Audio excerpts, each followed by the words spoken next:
और जैसा कि अभी बताया कि स्वाति मालीवाल जी को जो उन्होंने दुर्व्यवहार किया, तमाचा मारा गया, लात घूसे मारे गए, जिसका उल्लेख किया, परंतु यहां मैं ये बताना चाहूंगा कि अभी न्यायालय ने मनीष सिसोदिया को लेकर कोई ना आंदोलन हो रहा है, न बयान दिया जा रहा है, न कोई कार्यक्रम हो रहा है।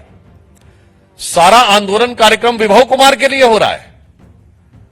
तो लीगल क्वेश्चन का आंसर तो कोर्ट है, हम मॉरल और पॉलिटिकल क्वेश्चन का आंसर केजरीवाल जी से पूछना चाहते हैं कि आपके उप मुख्यमंत्री जो आपकी सरकार में नंबर 2 की हैसियत रखते थे, न उनके लिए चुनाव प्रचार में लाने के लिए मांग हुई है, न कोर्ट में किसी ने जाके अर्जी दायर की है कि केजरीवाल जी की तरह उन्हें भी प्रचार करना चाहिए, न कोई उनके लिए आप आंदोलन या बयान दे रहे हैं।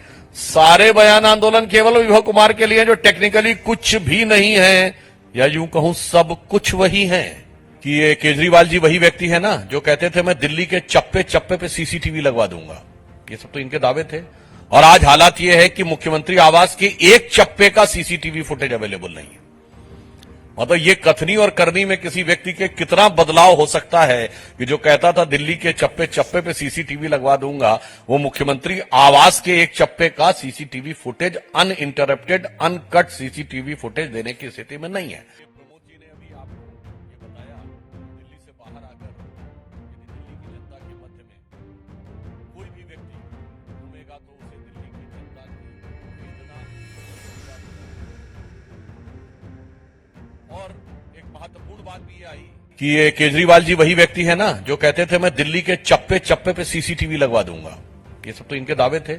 और आज हालात ये है कि मुख्यमंत्री आवास के एक चप्पे का सीसीटीवी फुटेज अवेलेबल नहीं है। मतलब ये कथनी और करनी में किसी व्यक्ति के कितना बदलाव हो सकता है कि जो कहता था दिल्ली के चप्पे चप्पे पे सीसीटीवी लगवा दूंगा, वो मुख्यमंत्री आवास के एक चप्पे का CCTV footage, uninterrupted uncut CCTV footage देने की स्थिति में नहीं है। और जैसा कि अभी बताया कि स्वाति मालीवाल जी को जो उन्होंने दुर्व्यवहार किया, तमाचा मारा गया, लात घूसे मारे गए, जिसका उल्लेख किया, परंतु यहां मैं ये बताना चाहूंगा कि अभी न्यायालय ने, उच्च न्यायालय ने जो अपना ऑब्जर्वेशन दिया है मनीष सिसोदिया जी की बेल के संदर्भ में, वो केजरीवाल जी जो बाहर आकर, मैं कहूंगा न्यायालय के आदेश की खुलेआम अवमानना कर रहे थे, क्योंकि उनकी शर्तों में था कि वो अपने केस के बारे में कोई टिप्पणी नहीं करेंगे। उन्होंने बाहर आके कहा था कि उनके ऊपर का केस फर्जी है। मुझे लगता है दिल्ली उच्च न्यायालय ने जो कुछ कहा है मनीष सिसोदिया के केस में, वो केजरीवाल जी के इस दावे पर तमाचे से कम नहीं है। मैं बहुत स्पष्ट कहना चाहता हूं कि दिल्ली हाई कोर्ट ने मनीष सिसोदिया के बेल के संदर्भ में जो कहा है उसको मैं सिर्फ कोट कर रहा हूं, जो पब्लिक डोमेन में मीडिया में अवेलेबल है ऑब्जर्वेशन। उन्होंने कहा this is a grave misuse of power and breach of trust. ये सत्ता के गंभीर दुरुपयोग और विश्वास को क्षरण करने के समकक्ष है। आगे उन्होंने कहा है दूसरे ऑब्जर्वेशन में, the policy formulation and deviated from the expert committee report constituted by him, यानी नीति का निर्धारण उनके स्वयं के द्वारा गठित विशेषज्ञ समिति से को दरकिनार करके किया गया। अब केजरीवाल जी बताइए, ये तो प्रोसीजर्स के बारे में कोर्ट की टिप्पणी हो रही है, और कि कंप्रोमाइज तो किया गया। फिर उसमें लिखा था court said that the integrity of the decision making process was compromised, यानी निर्णय लेने की प्रक्रिया की प्रामाणिकता पूरी तरीके से संदिग्ध हो गई। तो केजरीवाल महोदय, आप स्वयं निर्णय लेने की प्रक्रिया के हिस्से थे। दिल्ली को दारू के दरिया में डुबोने के लिए आपने जो प्रक्रिया एडॉप्ट की थी वो कंप्रोमाइज हुई, वो साफ कहा। तो मुझे लगता है जब आप अपने केस के बारे में इस तरह की बात बोलते हैं, इसीलिए हमने कहा कि वो आपके चेहरे पर किसी तमाचे से कम नहीं है।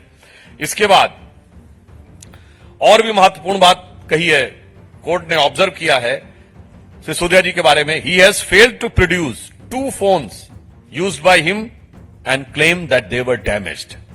The court said that the possibility of tampering of evidence can not be ruled out, यानी वो 2 ऐसे फोन जो वो प्रयोग कर रहे थे प्रोड्यूस करने में सफल नहीं हुए। उन्होंने कहा कि वो डैमेज हो गए हैं और इसलिए साक्ष्यों के साथ छेड़छाड़ और उन्हें प्रभावित करने की संभावना पूरी तरीके से बनी हुई है, इसलिए बेल नहीं दी जा सकती है। ये मुझे लगता है केजरीवाल जी की स्वघोषित छवि जो भी वो बनाने का प्रयास कर रहे हैं उस पे इससे बड़ा डैमेज नहीं हो सकता।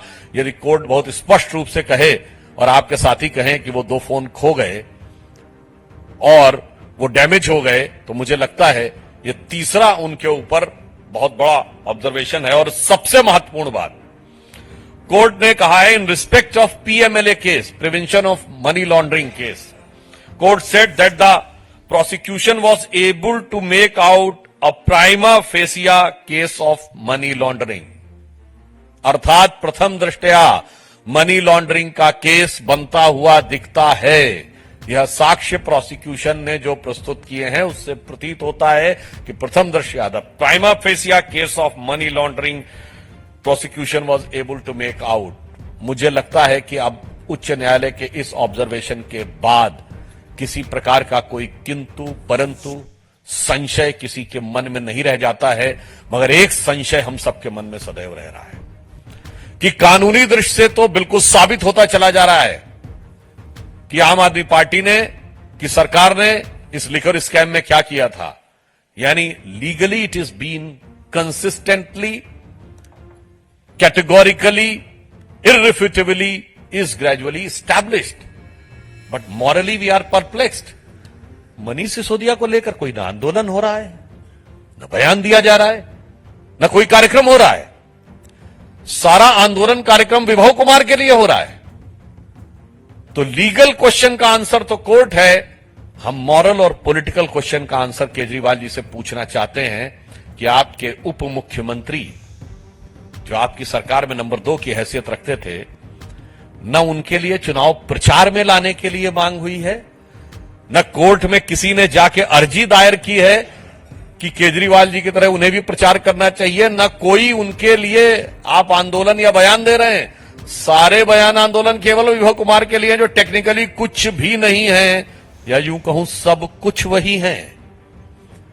या यूं समझिए कि जिन बातों को टेम्परिंग ऑफ एविडेंस की संभावना कोर्ट कह रहा है, उस राज का असली राजदार कहीं वो तो नहीं है जिसके दिल के तार केजरीवाल जी से ज्यादा ही जुड़े हुए हों।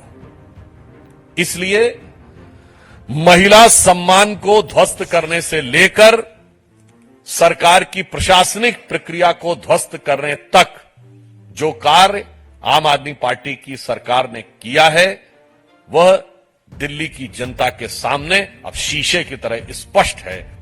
और इसे मैं कह सकता हूं, यह ज्यादा दुखद और कष्टकारक इसलिए है कि यह उस पार्टी के द्वारा किया गया है जिसने कितनी नाटक नौटंकी की थी। हम तो पारदर्शी रखेंगे, हम तो एक एक डोनेशन को रियल टाइम में शो करेंगे, बस वो शो करनी बंद कर दी। उसने कहा था दारू का ठेका तब खुलेगा जब उस जगह की 80% महिलाएं हां कर देंगी, कहीं पे कुछ दिया ही नहीं। वो कहते थे right to reject, right to recall देंगे, वो तो किया ही नहीं। जो कहते थे अपना लोकपाल रखेंगे, वो टोपी ओपी तो फेंक दी और अपनी पार्टी में जो लोकपाल बनाया था उसको भी फेंक दिया। इसलिए इस दिल्ली की जनता के साथ जो छल हुआ है और देश की जनता के साथ जो भ्रम करने का प्रयास किया गया है, मुझे लगता है देश की जनता इसका समुचित और प्रभावी प्रत्युत्तर देगी।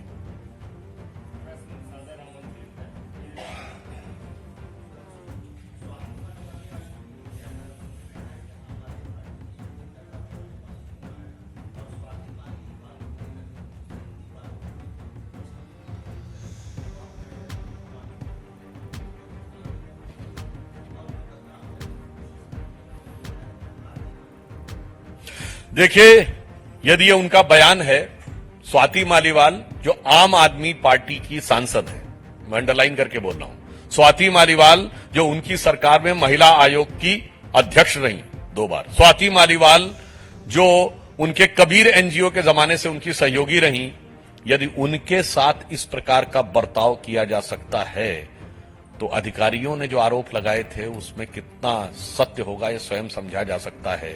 और जो लोग अपनी इतनी पुरानी साथी स्थापित महिला आयोग की अध्यक्षा और सांसद के लिए ये भाव रख सकते हैं, तो वो जनता के प्रति कितना घटिया निम्न स्तरीय हथकंडे अपना सकते हैं अपने राजनीतिक स्वार्थ की पूर्ति के लिए, उसे समझा जा सकता है। मतलब ऑन द लाइटर नोट में कहूं, एक सज्जन ने बताया तो उसे कह सकते हैं कि संस्कृत में कह सकते हैं कि यदा यदा ही महिला सांसद अपॉइंटमेंट याचती तदरि केजरीवालस्य सिद्धांतद्वयम् लात घूसा नाम कमर मध्य चटकनामुख भंजनम। तो भाई आप अपनी सांसद के साथ ये कर सकते हैं केवल अपने राजनीतिक स्वार्थ की पूर्ति के लिए। मैं गंभीर बात कह रहा हूं, तो अपनी राजनीतिक स्वार्थ की पूर्ति के लिए आप दिल्ली और देश की जनता के साथ क्या कर सकते हैं, सोचा जा सकता है। कमलेश भारत एक्सप्रेस।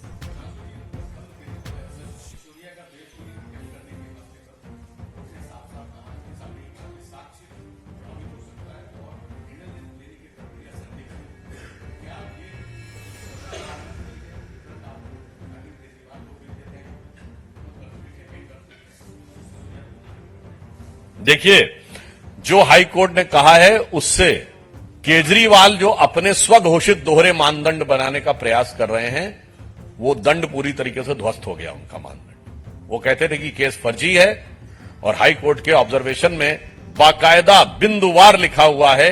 अब उनसे बता दीजिए कि अगर वो केस फर्जी है तो इतने सारे लैपटॉप और मोबाइल ये क्यों नष्ट करने पड़े। और देखिए, आपको एक मजेदार बात बताऊं, इनका चरित्र कितना फर्जी है।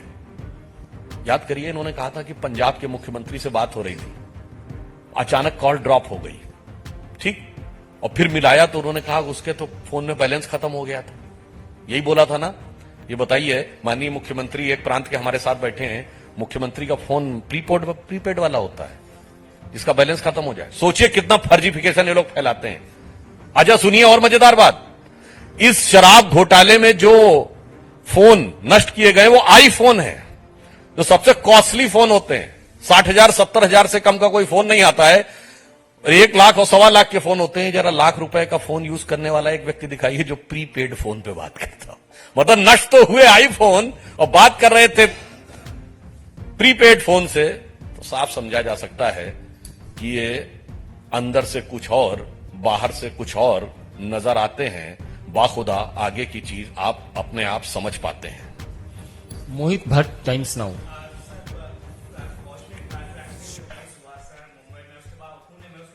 अभी थोड़ा केजरीवाल जी पे, अभी केजरीवाल जी पे और कोई प्रश्न है क्या?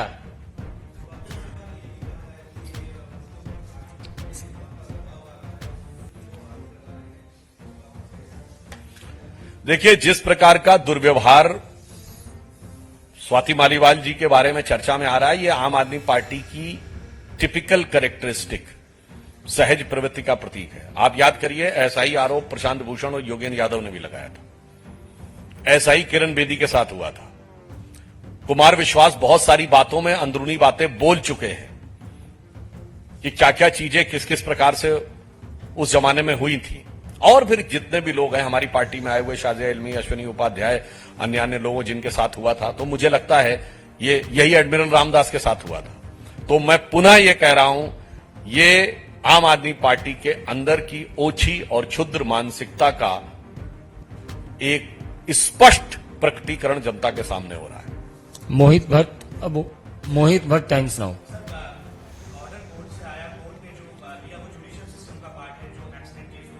राहुल गांधी इस पे पीएम पे अटैक करेंगे, कहेंगे कि 2 जस्टिस सिस्टम है देश में, एक अमीरों के लिए, एक गरीबों के लिए। पीएम को बोल रहे हैं कि पीएम के अंदर ये जस्टिस सिस्टम है कि एक तरफ ट्रक ड्राइवर मारे तो उनको 10 साल की सजा, एक तरफ अगर अमीर की तरफ से कैसे लिखने को कहा जाता है, कैसे? देखिए, उस विषय के ऊपर पूरी संवेदनशीलता के साथ हमारे उप मुख्यमंत्री देवेंद्र फडणवीस जी ने सभी समुचित कानूनी जो प्रक्रियाएं हैं, जो कानूनी उपाय हैं, उनको करने के लिए आश्वस्त किया है। मुख्यमंत्री शिंदे जी ने भी इस विषय के ऊपर टिप्पणी दी है। परंतु राहुल गांधी जी अगर ये कहते हैं तो ये उनकी मानसिकता दर्शाता। जुडिशियल सिस्टम क्या नेता के अंडर में होता है? हां राहुल गांधी जी, आपकी सरकार के समय में होता होगा। और हमें याद है कि आपकी दादी ने यह बोला था कि कमिटेड जुडिशरी होनी चाहिए।